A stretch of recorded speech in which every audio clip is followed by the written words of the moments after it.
In the gospel there, in the middle of hired hands and wolves, Jesus tells us he's the good shepherd, and he drops a little love note there for us. He says, I know my sheep, and my sheep know me. The Lord, the Prince of Peace, the Word made flesh, the Son of God, through whom all things came to be, knows me and knows each one of you. Not just as a whole flock, that too, but he knows each one of us individually as unique human beings, and he knows us better than anyone else knows us.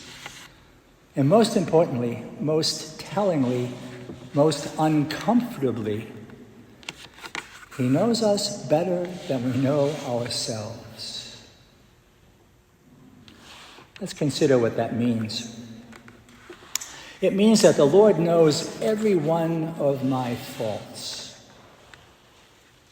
He knows every one of my secrets, all my thoughts and desires.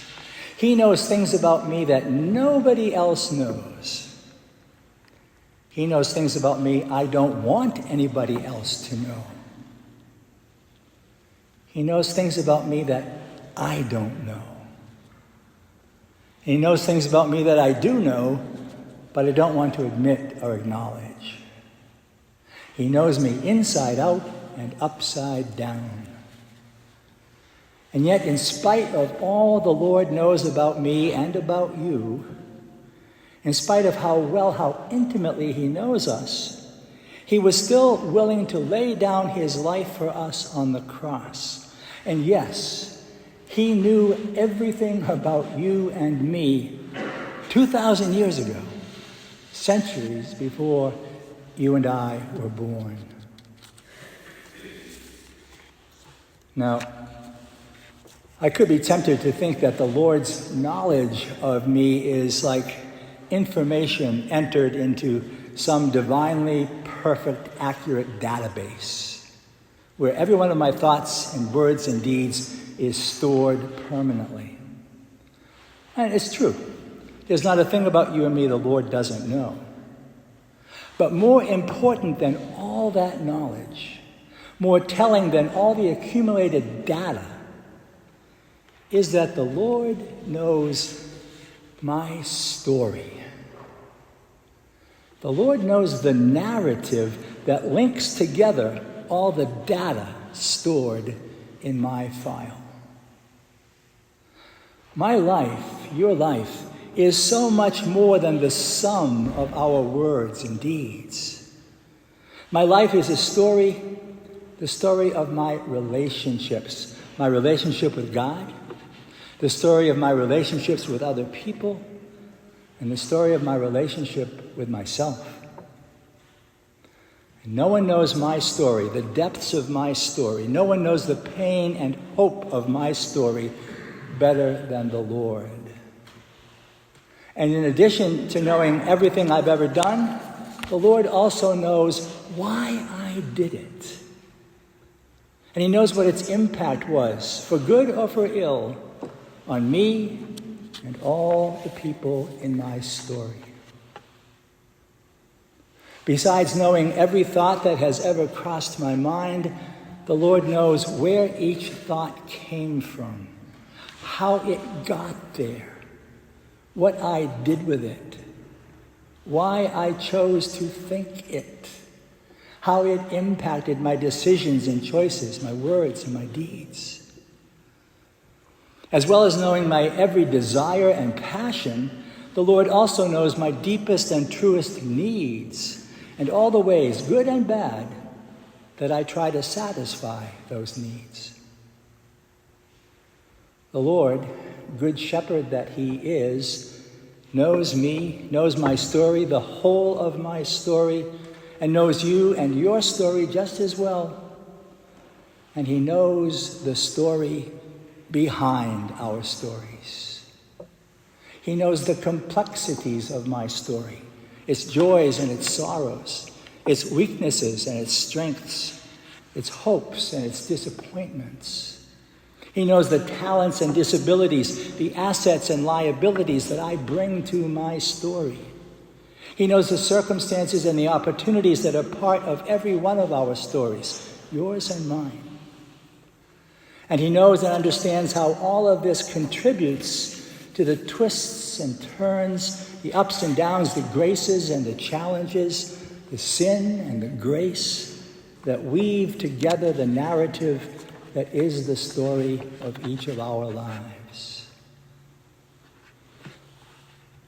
But, and this is a big but, that the Lord knows and understands my story doesn't free me from accountability for my deeds, for my life. In the greatest story of all, the story of God's love for us, you and I are living human characters in God's story. Each of us created and called by God to write the stories of our lives as our response to his love for us. With God, we are co-authors of the stories of the lives we lead. We're responsible not only for our thoughts, words, and deeds, we're responsible too for the narrative that knits them all together.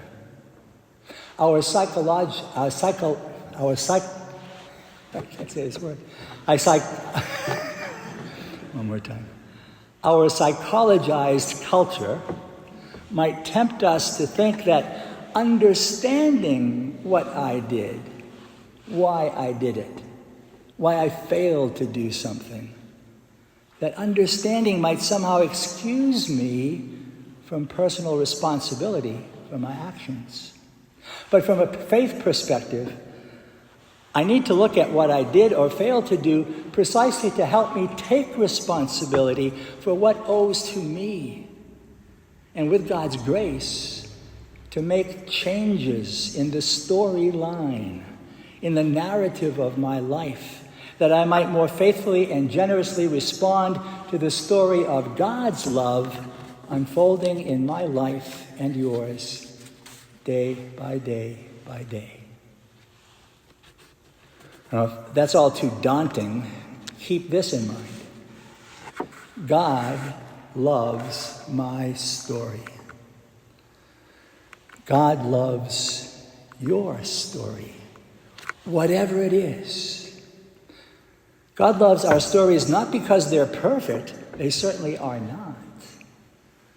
He loves our stories because they are our stories, and God loves us.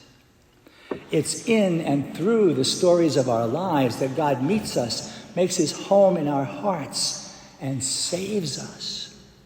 It's in and through the gift and the grind of each day's story, the ups and downs, the stops and starts, the successes and failures, the joys and the sorrows of each of our life stories, that God is seeking to make his story ours, and our story his. The Good Shepherd knows you and me as his very own, his beloved. He knows us inside out. He knows our stories. And through all the drama and pain of our lives, the Lord, in his own mysterious ways, is weaving himself into our narratives, creating a subtext with only one desire, that your story and mine have a happy ending. That the Lord knows us as well as he does is no reason for us to be afraid of him. Rather, it's a reason to rejoice. He himself is no stranger to the human story. He lived the narrative of our human pain and suffering, even to the point of death, laying down his life for us, only to rise and take it up again. The resurrection is the happiest of all happy endings. And life after death is exactly the conclusion the Lord desires for your story and for mine. We gather here every weekend to tell the story of God's love for us, a story we tell in word and in sacrament. Pray with me that our Good Shepherd, who knows each of us so intimately, that our Good Shepherd will make his story ours and our story his.